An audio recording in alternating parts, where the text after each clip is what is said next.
Hi, everybody. I hope you're recovering from St. Patrick's Day hangover. So I think this 317 plus 1 is maybe 318. It's probably March 18th without looking. I'm that good. And I'm having, for the third time, the Lou Perez. And he remains the Lou Perez daily. And this is our daily show with him. So, Lou, tell us about your amazing life and what you've been up to lately. Wow, third time, man! I can't believe that. It's like living the dream three times. It's wild. Yeah, I've been. It's kind of the new year, right? We're in March, so it's still kind of the beginning, the first quarter of 2024, and it's an exciting time of me, trying to lock down work and new projects and that sort of thing, and trying to get money to film wacky stuff that I want to film. So it's exciting, and my Yeah. hair's going gray from it. Well, it's been going gray for a while, but Yeah. yeah. You might notice over the decades that your eyes will start to change as well. You need reading glasses. It might be a side effect of all the fabulous movies you're making. I love your shorts, and there's kind of been I follow you on Twitter at the Lou Perez over there, and I recommend everyone else do because it's almost a daily dose of hilarity ensuing, and you have a lot of your kind of retrospective pieces, and so we get to see the various phases of Lou. No offense, some of them with more hair, but maybe differently placed hair, less beard, but you have great stuff, and I can't think of a particular favorite this instant. But when you talk about your next phase, I actually two things. I want to hear about what you're finding funny, how you riff on the comedy, and my friend who's a libertarian said that you're going to be doing something at Libertarian Convention. Yeah, I'm going to be at the National Libertarian Convention in Washington, D.C. It's May 24th. I'm going to be doing some stand-up comedy that night. So I'm looking forward to that. I always have a good time with the LP, whether it's the national LP or state libertarian parties. Did they purposely do LP in honor of your initials? I think so. Yeah. I'm not very good with the timeline, but I think it was originally Lou Perez Party, and they were like, this is a little too niche. We need to expand it. Yeah. When I was a kid, we had LP records. Oh, that's right. Yeah. But they were EPs and LPs, right? What's the difference? Was it EP like a single, and then an LP was like an album? Long playing record. Yeah. Yeah. It kind of seems like a while ago. My first record was that I purchased on my own was Good Vibrations. Oh, wow. And that was an amazing song. I mean, in retrospect, I think that's probably the best record album, record song, individual song I've ever purchased, and that includes Spotify and whatever. I mean, I think it stands the test of time, thus proving my incredible musical acuity at that time. And it also has the theremin on that, right? That wacky instrument. Yeah.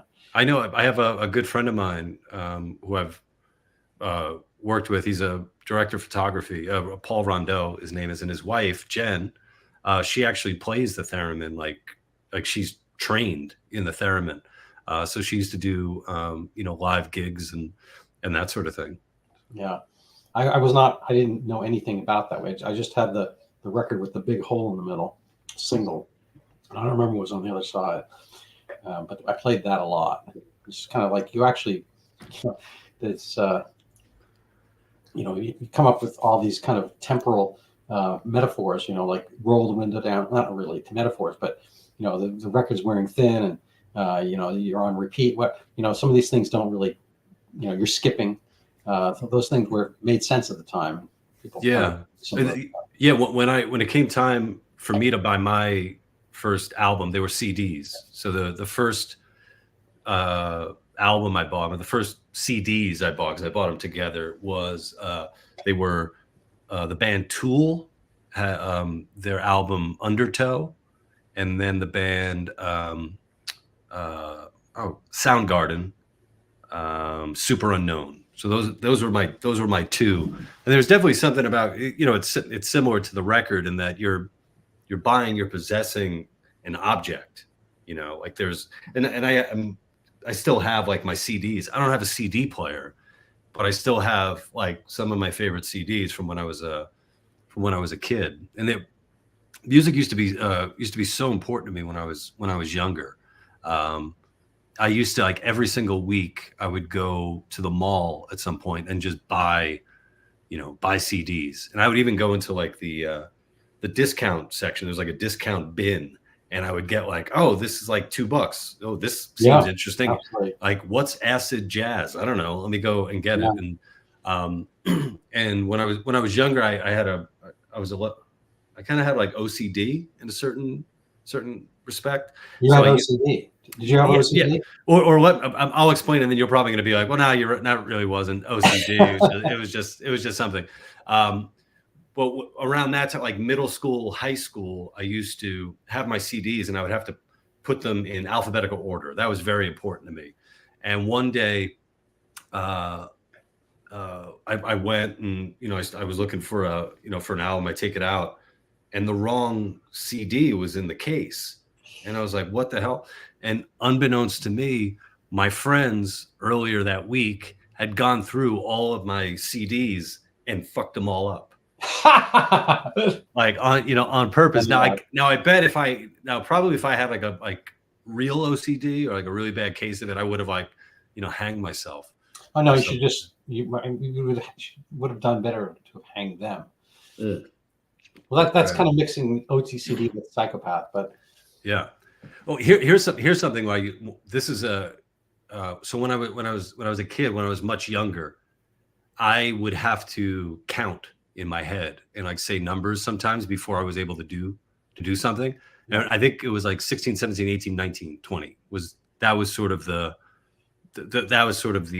list of numbers I would have to do to do some certain tasks.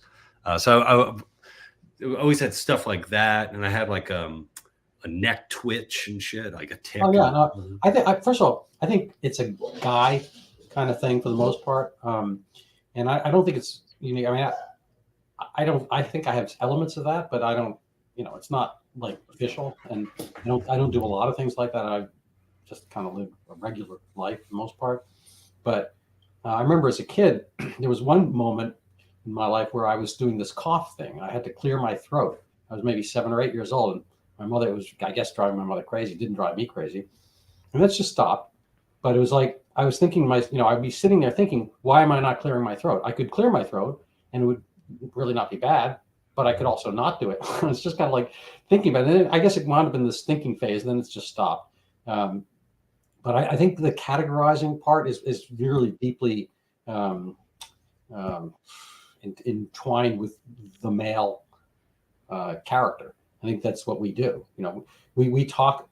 I play squash and I play tennis, some other sports, but I don't seem to be in this coterie of guys who, when they meet, I mean, I'll talk about stuff. I'll talk about, I don't know, things happening, news, or whatever. They pretty much have this kind of twin speak, this cryptophasia, whatever they call it, of talking about the tension in the rackets, the new string in the rackets, the new grip they have, the new rackets that are coming out. Like, and it goes to like sports cars and all. Guys have these incredible, collections of things, one thing or another. And with when it's on the tennis court, it just seems a lot of, the only conversation you can have, it's kind of like when people meet, if they have dogs, the dogs will get together and then they'll converse, because people have this problem of bridging the gap between themselves. And they're very sensitive and they don't want to talk about anything. They don't want to insult anyone. So they can talk about that other thing. And for guys, it becomes that thing that you wind up, liking, and then you collect a lot of them. And it's a way of, it's certainly more interesting in a sense than having a conversation go bad. So it's funny because in like improv comedy, I was taught never to make the conversation about the activity that you're doing. So if you and I were in an improv scene, one of us initiated, we're, whacking a ball back and forth, we shouldn't be talking about tennis or whacking the ball back and forth. The conversation should be something unrelated, or just something different. And I guess that has to do with that's dramatizing something, or wanting to make it interesting for an audience. And I'm not saying that people are doing it while they're playing, but it's like when they get together, that's like when they meet, they're like, oh, is that a new string? Is that new sneakers? It's funny. I think it's because we are, fleshy, sensitive things, and we have this carapace, kind of external things, whether it's a rack of clothing, and it's so much easier to kind of like somewhat externalize without, bringing offense. You can all agree that is a pretty nice, hat you're going, or that's an ugly hat, whatever, and people, can kind of like take that away and have a bridge to new conversation. So getting back to, say, improv, what are the things you like watching? And have you ever seen this kind of Jimmy Carr show? Do you find him amusing? Yeah, I mean, I haven't watched his show. I guess I remember probably the first time I came across Jimmy Carr was on American TV. He was a host of some game show on, I think, Comedy Central. So I wasn't familiar with his stand-up until probably, some years back. But I think from what I've seen of him, I mean, he's a great joke writer, and amazing delivery. I did see him recently on an episode. I think it's Your Mom's House. It's with it's a podcast with Tom Segura and his wife. I forget her name. My apologies if they watch the show. He seems to have had a lot of work done on his hair, his teeth, his face, which I think I think just in general, it's weird when men have work done, like, just in general. And it's even weirder when comedians have it done, because they're supposed, I don't know. I think there's something about comedians. Yeah, you want to be right there. Like, I don't know if he'll ever have it done, but Louis C.K., I don't see doing that. Right. Yeah. I can't imagine him doing it. Now that's not to say that, like, oh, a comedian can't, like, work out or get into shape, but there's something about, like, kind of going under the knife and getting, he just looked really weird, which I think in a way kind of, I don't know, softens him up for mockery, which is like, no, you're supposed to be doing the mockery, man. Yeah, I'm sure he's got enough arrows in his quiver. He doesn't give a fuck what I think about it. No, I mean, he's got so many ready-made comebacks, most of them involving one's mother, the heckler's mother. Yeah. Well, what's funny is recently I had a guy reach out to me on Twitter. He DM'd me, and this guy, in his thumbnail, he's like shirtless and like really oiled up and stuff. He might have like his hands wrapped as if he's like like a boxer, bare knuckle boxer or something like that. And it was something like, hey, if you're looking for a coach, I work with a lot of overweight entrepreneurs to get them, on the path to greatness, or some shit like that. So I think it was kind of like his boilerplate pitch. He was going to be pitching his service of being a personal trainer, dietitian, whatever the fuck. And I wrote back to him. I just asking the question. I'm like, which photo or video of mine did you see that you were like, oh, you're overweight? Because I mean, people haven't necessarily. I don't walk around and take pictures with my shirt off, but I'm down. The other day, I was down to I'm 5'10". I was like $165. I go from like 165 to 170. Like that's I think where I'm floating. I have abs. I have abs. It was funny is I actually I did some vanity shots, if you will. A few weeks back, or last month, I was on Gutfeld, and I went to the bathroom and I was changing my shirt, and the lighting was just great in that Fox News bathroom. So I took a picture and sent it to my wife, and it's like I had a full six-pack there, and I was thinking, like, I was asking my wife if I should put it online. She's like, it seems like a thirst a thirst trap kind of thing. But I kind of wanted to send it to this guy if he ever got back to me and be like, hey, dude, like here you are offering your services, and I have more abs than you do, and I didn't oil myself up and get like the lighting perfectly. I'm taking this in a shitter in Fox News station, So it was just fun. It was just it's just funny. Well, it's good. I mean, frankly, you made most of your opportunity there. I'm sorry I didn't get to see you with Gutfeld. How was that? Oh, it's been great. That was my third time on Gutfeld. So third time on Gutfeld, third time with Dr. Box. Yeah. And that one was particularly fun.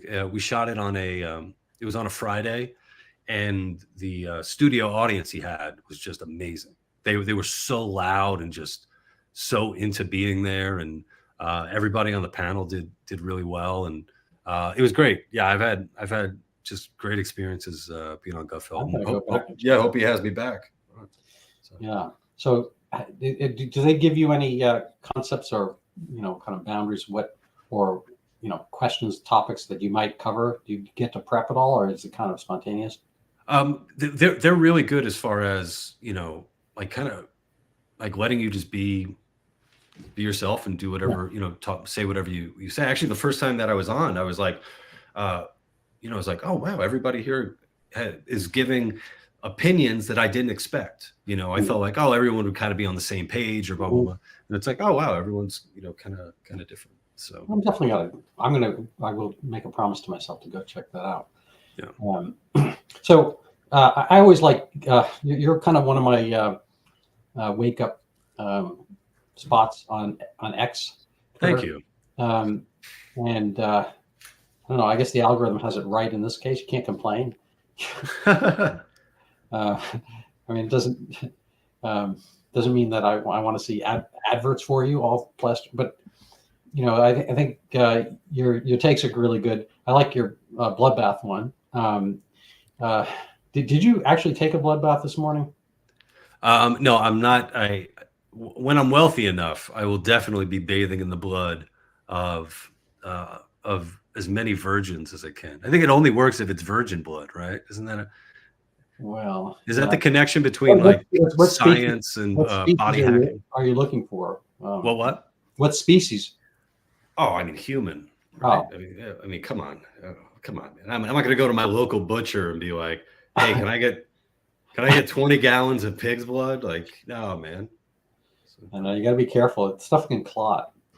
That's the other problem, probably with an actual bloodbath. I mean, it would get mushy unless you can add some heparin or something of that sort. Coumadin. All right. So, what is the actual feeding frenzy over the bloodbath? How's that? Why does this happen? How many times are we going to do it? It reminds me of Lucy and the football. Does the public go for this stuff? I don't know. I mean, and how do you kind of source your own take on this? Do you kind of just come up with your own concepts, or you banging around amongst some people, friends, family, so forth? Oh, I don't run any of this by my family because they would be horrified. Yeah. I occasionally I have like a buddy of mine. I have a couple of friends who I'll send stuff to if I'm like on the fence. I don't, I'm like, oh, I don't know if I should post this, and they always tell me, yeah, you should post it. So they're terrible influences on me.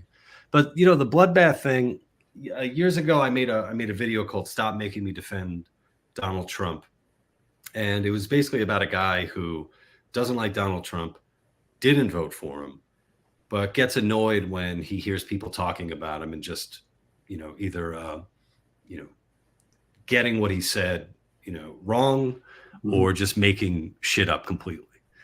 So, he, takes it upon himself to just point out like, hey, he actually didn't say that. And because of that, everyone thinks he's a Trump supporter, and it's like this bloodbath thing. I think it's just like, another example of that. I have a number of people saying like, oh, this is your video again. Like, I see people sharing the clip where it's like a 7 or 8 second clip that includes the bloodbath line, and saying like, and going with that, And fortunately, X is the way that it is, where people can respond with the full clip. Mhm. And what's obvious is that the bloodbath is in relation to the automotive industry. Yeah. And it's like, you have so much stuff if you're, a critic of Donald Trump to call him out on, just do that. Yeah. The insistence on pushing that, say, that narrative, the bloodbath narrative, when the actual footage is right there, it's just it's going to hurt that side. Yeah. They, if they didn't have double standards, they wouldn't have any. Yeah. It's kind of a funny thing. But yeah, he was talking about these maquiladora factories that Mexico has had, and the car makers, and China, I guess, is popping up some new ones, and whether they're going to be able to avoid tariffs by having them under the same kind of like going under the same limbo bar that the American automakers have had by having maquiladora just means, I guess, put things together. It has to do with making things, and getting all the parts, and then bringing all these like Lego parts across the border, and then putting the final touches on Lego parts and calling it American made. And so he's just talking about tariffs. And I'm not in favor of all the tariffs per se, but they should just be specific what he's talking about. And frankly, the irony of the whole situation is kind of socially and politically and crime-wise, we've had a bit of a bloodbath, and we've had a bloodbath worldwide in a number of wars. I actually have a libertarian friend, a few, but one particular, he's driven around his car with the bumper sticker, war is never the answer, on his thing. Anyway, so I'll come back to that second, but all these bloodbaths, I mean, literally there was a bloodbath on October 7th, and there's been bloodbaths, a lot of places. And then there's, machete killings and gangs coming across the border. And so the irony is that all this talk about bloodbaths is not really good, well reflective for the current administration, which has allowed more of it. But anyway, so a sidelight. So this guy plays tennis with me sometimes, and man, he's an older guy, and he doesn't quite get my jokes. But I try to bait him into a question where war is the answer. I'm like, what was that thing that, oh my God, they call it the Great Something that started with the Sarajevo, assassination, Prince somebody. He's like, oh, that was the Great War. I'm like, no, war is never the answer, I tell him. And he's like, no, he doesn't know I'm talking about his bumper sticker. I'm like, what's raw backwards? He says, war. I'm like, I always say, come back to him. I say, war is never the answer. But he doesn't really get it. Anyway, so is war ever the answer? Is war the answer? I mean, I think it's true that violence does solve quite a bit, right? It does, often. I don't know, often, but I would say that sometimes war is the answer. Yeah. No, it's a funny thing. I mean, I think every nation state was carved out of war, and so if you go back far enough, I don't know, it seems to solve certain things. Give people. I mean, you can't really necessarily have peace without war. I mean, obviously because they're dualities, and one is defined by the other. I used to have patients come in and say, I did a narcotic de-addiction, kind of gentle detox over months, and people would come in having done some illicit thing that wasn't allowed in the program, and they said they were partying. I'm like, and they weren't necessarily working; they were going out scoring drugs. I'm like, you weren't really partying. If you're not working and being sober, you can't party. If you're just doing drugs, you're doing drugs. But what you were doing was not. I mean, this is a very semantic point, but I'm like, you weren't partying. You were going out and getting high, doing drugs, or you're breaking the program or breaking your promise, but you weren't partying. It wasn't a party. You can't, for my taste, you can only have a party, like a festival, after you've had a whole period of work. So you can have a festival, but you can't have festivals nonstop. And it's just. Yeah, like a bacchanal, just like an endless bacchanal is just not, yeah. Yeah. So I don't know where to go with that one, but when you are at the Libertarian Party convention, what's your next step after that? I mean, do you advocate voting for a Libertarian in the upcoming election, for instance, or past elections, presidential? I have in the past, yeah. Well, the LP, we don't have a clear candidate yet. I think there's a number of people who are running for to be the nominee. But yeah, I mean, I mean, there are libertarians who are staunchly against elections, national elections, who will point out, does your vote really matter, or more to the side if your vote really doesn't matter. And then, there are other, people who, believe that the Libertarian Party is could be a viable third party to, shake up, to shake up politics. A lot of the libertarians that I know, they try to do a lot of stuff on the local level, and it's in particular like the Free State Project in New Hampshire. I have a lot of friends who have either moved there or plan to move there, and they become very active in local politics and to change laws and that sort of thing. So yeah, I mean, it's I don't know. It's a thing where a third. I mean, my again, getting back to my panel of libertarian friends. I mean, we live in Massachusetts, so it's like, oh, it doesn't really matter. It doesn't matter who I vote for, and it's always going to go anyway. Blah blah blah. But I kind of think, metaphysically, morally, and socially, your vote matters. I mean, if the Lou Perez comes out one way or another, you have a followership. Doesn't mean you're going to convince gobs of people, but you might convince a half a gob, or some 10% of a gob, which I think is a goblet. Is that a goblet? Yeah. The one gob rule. I mean, Taylor Swift is one person, but if she came out and said, I think everyone should start wearing, pink nose rings, pink nose rings would start flying off the shelves. And so, it's kind of inimical to the concept of democracy. Yes, we are one man, one vote theoretically. But you have your voice, and if you say it articulately enough, the whole purpose of debate is that anyway reverberates. So I kind of feel like, getting back to Taylor Swift, it's a little bit like going to the Super Bowl but wearing a Jets jersey, unless it's 1967 or 9, whatever year that was, 69, I think. Well, I think on the I hear you on that. I think a way that I've heard it described before, and comedian and podcast host Dave Smith and Michael Malice, who's an author and has a they both have really popular podcasts, and they're great. I recommend everybody listen to their discussions, in particular the two that they have. They've pointed out before that there doesn't necessarily to change things, to create a more libertarian country, you don't necessarily even have to be winning elections. Just the idea, if you had 10% of the population espousing libertarian values, as you right. can really do a lot to just change things. I assume Milton Friedman's point about this. He said, I can almost do Milton Friedman's voice. I'm going to probably skip it, but he said, "Oh, the thing is not to get your, to find the person who thinks exactly like you and find him to vote for.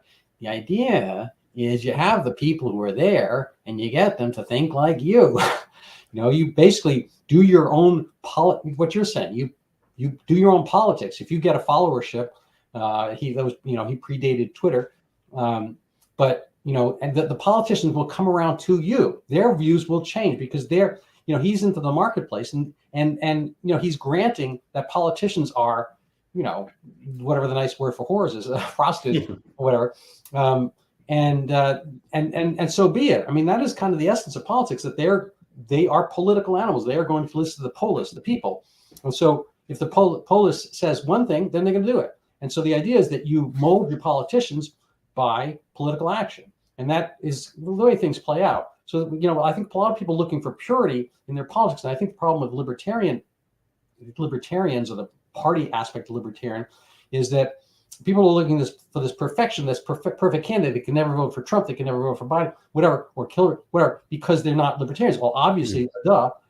But the thing is, you have to make that happen. And which one is potentially more malleable to your thoughts and ideals and ideas? And I think that I think there are differences. And I think some of the most successful politicians, libertarian politicians, meaning ones who have actually won elections and, have,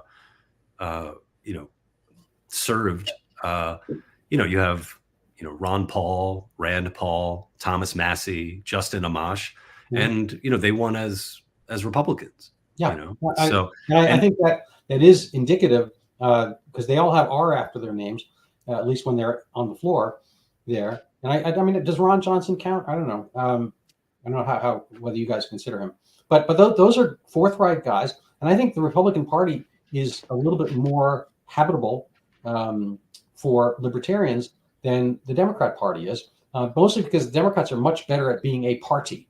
Republicans are like herding, or potentially hurting, but mostly herding cats. You can't do it, and the voices are much more distinct. And I think Republicans are willing to kind of, listen to other voices. Maybe they're not good at affecting action as much as the Democrats, but the Democrats, I think, almost axiomatically or eponymously given their name, they are going to be working together on one concept. Democracy, sounds like a good thing. We always talk about exporting democracy and whatnot, but democracy itself is a form of tyranny if done, without kind of the framework of republic, a republican concept of a scaffolding upon which the rules are made.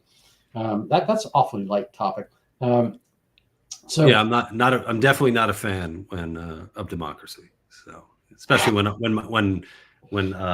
my vote doesn't count 100 times. Yeah. No, I actually had this concept of doing shareholder democracy. Apple never asked me how they should make their decisions because I don't own any Apple stock, and if I did, it wouldn't be enough to sway things. And I think there should be one man, one vote, or as Hamas does it, one man, one vote, one time. But there also should be some weighted aspect because this concept that you can I think what is it? It's attributed to Tocqueville, but it was actually this Scottish guy Tytler, who said that the end of democracy is when people figure out how to vote themselves other people's money. The quote's done better. You know that quote? What's it? Vote each other. It's basically the end of basically the fault line. The end of democracy is when the voters can figure out how to vote themselves other people's money, other people's holding, and that happens obviously.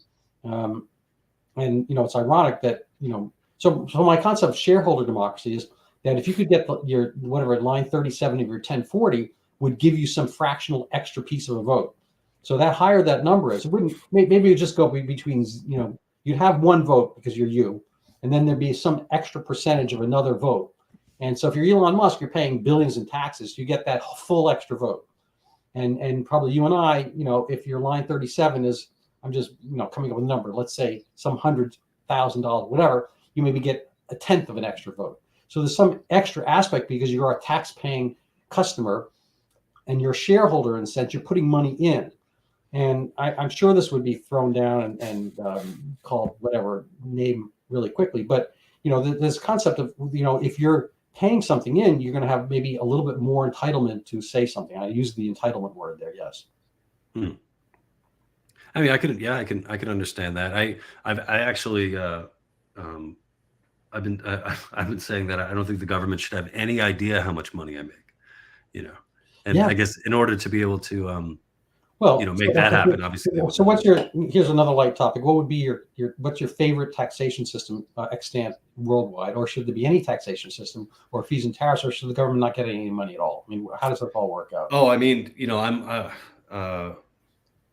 how's the saying go? No taxation with or without representation. So that's I'm going to get that. I want to get that on a shirt. Very catchy. I mean, I got, I have an accountant, been working with him. It's, very complicated. I have dependents, my wife, my kids, I own a house, and just all this stuff and trying to figure out, and here's the one thing I would definitely say, like, anybody who's, anti-taxation or libertarian, anarchist, whatever, make sure you're paying your taxes. Like, please, because I don't want to see, I don't want to see you hurt thrown in jail or anything like that. So Yeah. it's really important that you pay your taxes. That being said, it's such a complicated fucking headache. And it takes so much time and so much money and so many resources. So I'm a flat tax. Yeah, then I would, if I had to choose, I would have to say I would be a flat tax. Like, what do you want? 10%? Okay, that's it. Let's go. Just do it.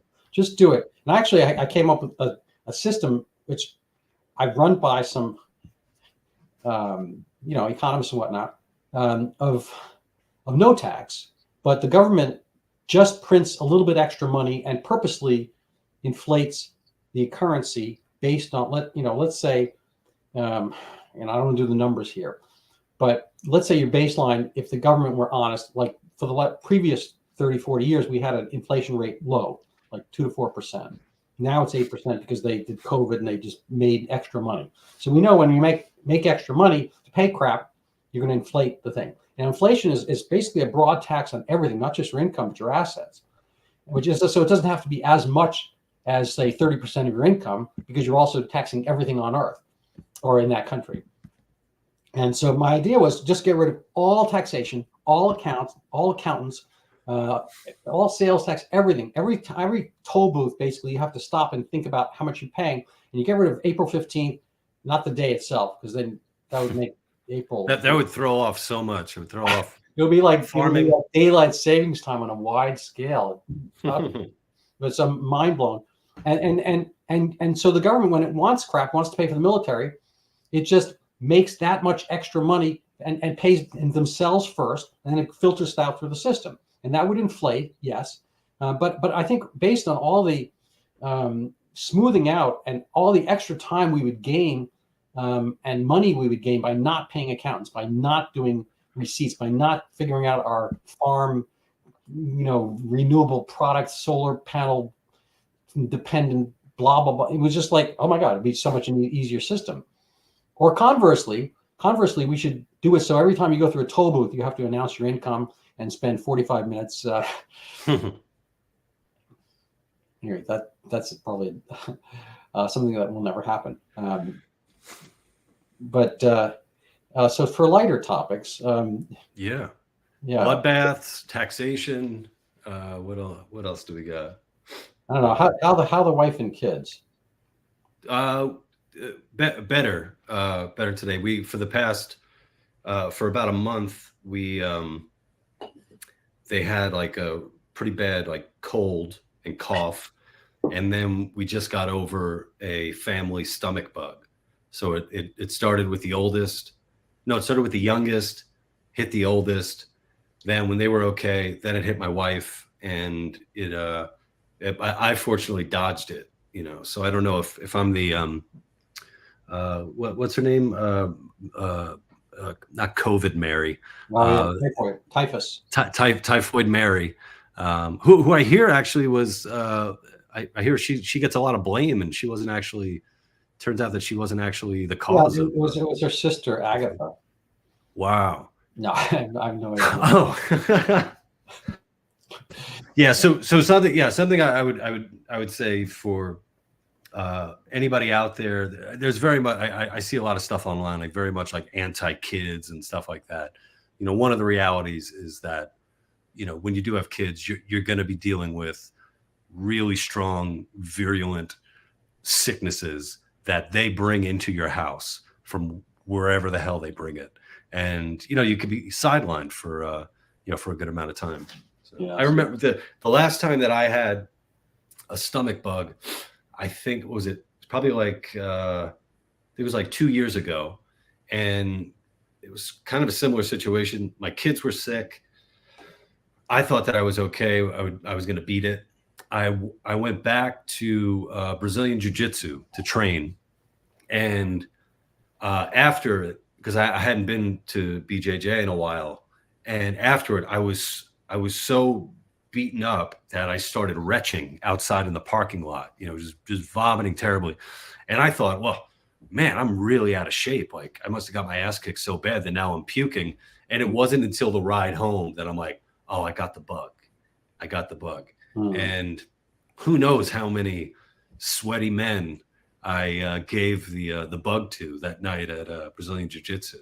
sort of like the equivalent of like a bathhouse, in the 70s or 80s, Not that we would know that per se. That's right. I was a youngin, wasn't even born yet in the 70s. I know that was such a mystery to me.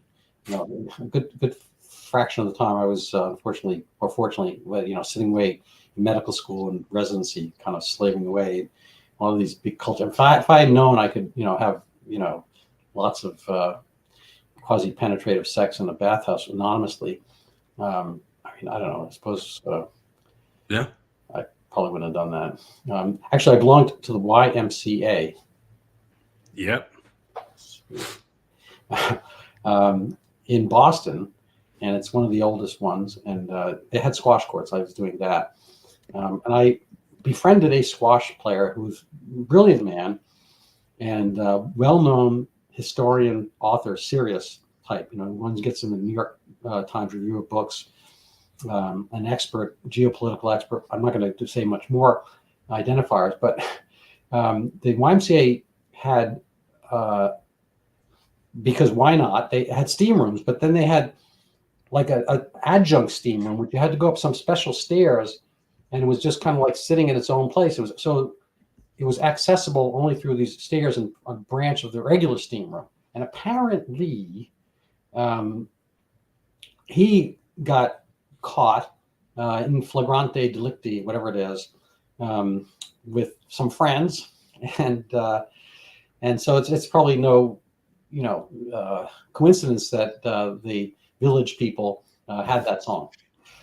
Yeah, well, there was that whole verse about the historian that they ended up cutting from the final version of that song. He was the best. He was there. When you were fucking him, it was like you're fucking Socrates, just like you're back in ancient Greece with this incredibly learned man. So my soccer teacher squash teacher at the time. I got to say, you do play a lot of gay sports. Yeah, and I wrestled in high school. There we go. Yeah, with like oil and Yeah. I don't know. I mean, yes, somehow I came out unscathed. That's probably because I was ugly. I'm thinking that. I went to Horace Mann School, and it was an all boys school, and most of the teachers, it's almost all men's teachers. And then decades later, this thing came on the New Yorker, I think 2009 or something like that, whatever it was. This guy, Amos something, talked about his experience, how he had been abroad, mind you. Well, he hadn't been abroad, mm-hmm. but when he was in Austria, whatever, with the choir teacher, Johannes Samari, that things had happened in the hotel room, whatever. So it didn't actually happen at Horace Mann. He was 16 years old. The teacher was not. And blah, blah. Anyway, this kind of became a big cause, celebrity. But I went through 6 years of Horace Mann, and nothing ever happened untoward. I knew there were some teachers a little bit, as they used to say, light in the loafers, and made fun of some of them because we're guys and did. But again, I think comes back down to the ugliness thing, because nobody ever came up to me at all. But it's really changed the way everyone kind of retrospectively looked at their own experience. And it's a weird kind of phenomenon, because I've been to reunions and almost nobody in the reunion had anything happen, but they're all, and they hadn't heard about any of this stuff. It was all revelatory to them. But it turns out, a small percentage, like 3 or 4% of the class had some things happen. And there were some gay teachers and whatnot.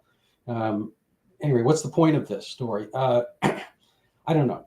But, I suppose the point of it for me is that it's been almost impossible to put any kind of like rationality that you really got an excellent education from this place. And yes, some stuff happened, but you don't throw the baby out with the bathwater. I mean, I think that's happened with the Catholic Church, obviously. It happens to other institutions as well. And I think people are almost worse off now because, Catholicism has kind of had, a huge devolution in their following. And I also think it's somewhat suggestible that once we hear something, that we assume that's all the truth all the time. Anyway, that is not a good lead-in for you here. But let me ask you a separate question. As far as schooling for your kids, what did did COVID put any kind of wary thoughts about schooling for your kids, and how do you manage that these days? Yeah. So my oldest is going to be 4 in next week, and the youngest is 2.5. So yeah, I mean, we're already dealing with he's in like preschool, the oldest, and trying to figure out what the best route is for him, and also what we can afford. I mean, you're paying out of pocket for preschool. It's a anytime there's a charge there's a charge that wasn't there originally. You start to feel it. You're like, oh wow, how much is this out of for the year? But we really love the school that he's in. He's like a social butterfly in the class. He loves it. The teachers love him. He's having a great time. But yeah, I mean, it's definitely it's concerning, thinking about the future, because the reality is, if your kid is going to school full time, as he will one day, it's 8 hours or so of indoctrination. Yeah. And you think about how much time do you have to reverse or to counter any indoctrination that you don't like, that you disagree with. And something that's been clear, without giving away my my location, is we value different things than a lot of people on like the school board or people creating curriculum, and the the sad truth is that people want to get your kids and start filling them with all this bullshit as early as they can. So we're definitely we are very we're cognizant of it, and now we're just trying to figure out, well, what can we do to make sure that our kids are getting an education, which is prime importance, and protecting them from ideas that we think are repugnant, to be frank. Yeah, no, it's a tough one. I belong to a religious congregation, and I didn't to the same extent when my kids were growing up. And one of my regrets, leaving your own kind of personal beliefs aside per se, and a lot of comedians, are virulently atheistic, like Ricky Gervais and the aforementioned Jimmy Carr. But getting back to the Milton Friedman concept, if there's kind of enough political bulwark, then the teachers don't do some of the stuff that they do. Mm-hmm. And in the religious schools, there's at least the kind of default position that there's Adam and Eve, or something like that. That you have some, there was, I don't know if you ever saw this meme. I agree with Islam about women. You ever see that? Yeah. How did that It's go? It's great. It's a great meme. It's a total like mind-blowing shibboleth. It's like you agree with it at your peril, but I do actually. I agree. I mean, some aspects I don't. Not depends where you draw the line. I agree with Islam that there are men and women, and that's that. And so I don't agree with the way they treat women or the way women. Did you see the video? I think it was in London. It was at a protest. I think it was a pro-Palestine protest, and there was an argument that ensued. I think there was like a citizen journalist there, or somebody with like a YouTube channel, was interviewing people, and there was call it an Antifa member, just as like a general thing, and the Antifa member was arguing with the person about transgenderism, and then the Antifa member turned to the Muslim women there to try to get them. You see, they were like, and they basically in a sense like, no, don't bring that shit over here. There's men and there's women. You can't change your sex. Shut the fuck up. And the guy was completely lost, because here he was being corrected by brown women. There's totally different definitions between Antifa and the Muslim world about being stoned. Yeah, that's a good way to put it. Yeah.